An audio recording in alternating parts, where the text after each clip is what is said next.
Hi, it's me, it's Jim. Welcome back to the channel. Welcome to the channel. If it's your first time here, we talk about, listen to, and do all sorts of things musicy. I have got something to say about the whole Oasis thing.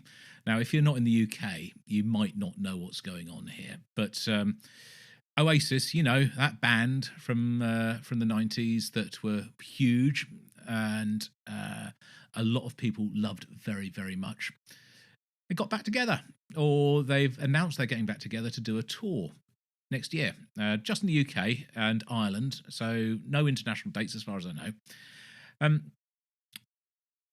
it was announced with about a week's notice, I think. Tickets went on sale, and within half an hour, uh, the horrible dynamic ticket pricing thing of Ticketmaster swung into full effect, and people who were in a queue buying the tickets, they'd queued up and knew they were getting them for like £70. By the time they got to the front of the queue and were able to purchase them, they'd skyrocketed up to about £350, £375, something like this. I mean, it's just absolutely ludicrous. It's a supply and demand thing, and it's the same business model that is used for hotels and for airlines and for things like that. It is immoral, in my humble opinion. My opinion holds no sway, I know at all, but I just need to say this. I have no interest myself of going to see Oasis. It doesn't bother me two hoots one way or another whether they perform or not. Um, but I do know an awful lot of people love the band and were overjoyed at this announcement that they were going to be playing again. And they are billed as and self-proclaimed a band of the people. So how can they possibly justify this heinous act of money grabbing from their fans in such a way that people are going to sort of give themselves real financial hardship to be able to go? And people will go. It's going to be like one of those once in a lifetime moments where their band is reformed and they'll be able to see them. I had a similar experience maybe a year ago when David Gilmour, was it early this year? I don't know. It was a while back. I think actually the beginning of this year, David Gilmour's tickets went on sale. And I think the same thing happened to me. So while they were priced initially at somewhere around £50 or £60, I can't remember exactly. By the time I got to the front of the queue, they'd gone up to like sort of £200, £250. I can't afford this. I mean, I like this music. It may be the last time I ever get to see him. I can't better pay that. And I jumped out of the queue. If you'd been in the queue for this, and you'd been queuing for, I'm talking about Oasis again now. If you'd been in the queue to buy their tickets and you'd been in the queue for 2 or 3 hours and eventually got to the front and you're presented, actually, your tickets aren't going to cost you £70 anymore. They're now going to cost you £375. You've got 2 minutes to make up your mind about it. What are you going to do? What are you going to do? I mean, it's absolutely immoral. A ticket should be sold at the price that it is sold at, or that it's advertised at. Supply and demand is one thing. Obviously, it's a fundamental part of economics and a capitalism that if people want something, it becomes more valuable. You can charge more for it. But something like this, where there's a finite period of time to buy the item, it's unbelievable that this can happen. There are so many bands that put their feet down, saying, "No, it's not going to happen. We're not going to allow that to happen with our music, with our band."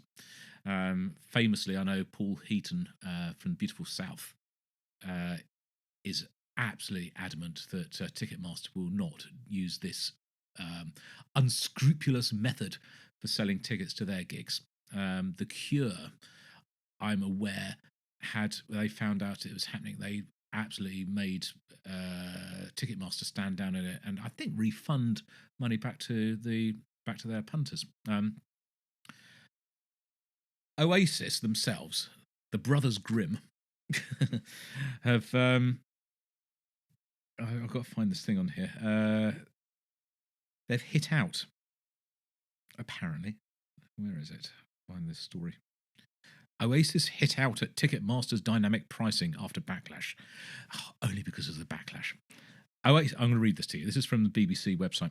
Oasis have hit out at Ticketmaster's so-called dynamic pricing, which saw fans pay significantly more than they were expecting for tickets to their shows. A row erupted over the weekend after many fans were asked to pay as much as £350 per ticket, around £200 more than had been advertised. Oh, wow, okay, so they would be on sale for £150, even £150. That's a hell of a lot, isn't it? In a statement issued to PA Media, the band said, "It needs to be made clear that Oasis leave decisions on ticketing and pricing entirely to their promoters and management." Yeah, bullshit, they do. I mean, I'm going to, if Oasis is watching this, you're going to sue me for defamation, but absolute bollocks. You are out to make money. Who leaves anything like that up to their management and the whatever to sort of do the pricing? You know what you're up to. You know what you're getting into. It's just absolute. Yeah, they'll. In a statement, they added, they had at no time had any awareness that dynamic pricing was going to be used in the sale of tickets for the initial dates. The band's statement came as they announced 2 further live shows. Oh, lovely! Oh, we've sold those ones out. Let's put another couple on, shall we? 2 further shows at Wembley Stadium on the 27th and 28th of September 2025. So a year away from now. Oasis said tickets for the new dates would be handed out via a staggered invitation-only ballot process. Applications for the ballot for the new dates will only be open to those who are unsuccessful in the initial Ticketmaster sale, they added. Well, £150, how many people is that going to be?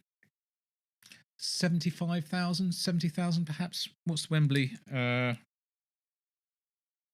have a look. Wembley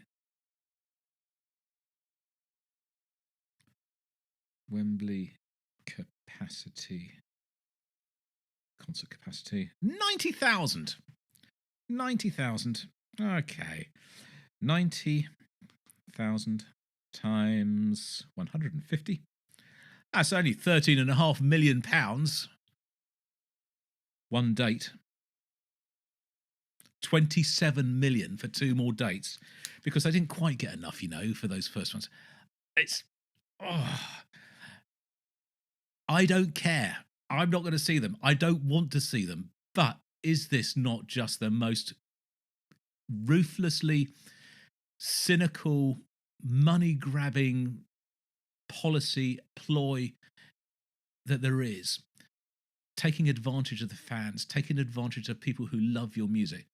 I'm guessing Oasis will never want to play ever again because they'll certainly not have an audience there. They don't care. They can treat them as badly as they like because it matters not one jot to them because they've got their money. They've got all of it. They've got... It's criminal. Really is.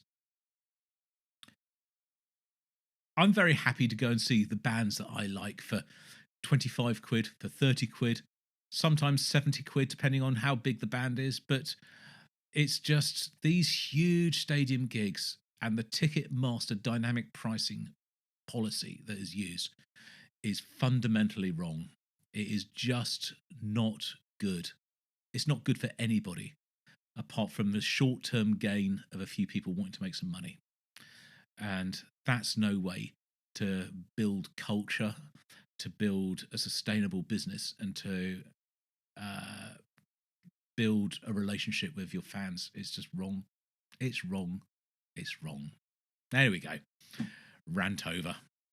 I'll see you on the next video whenever and whatever that is. Until then, this is Jim, over and out.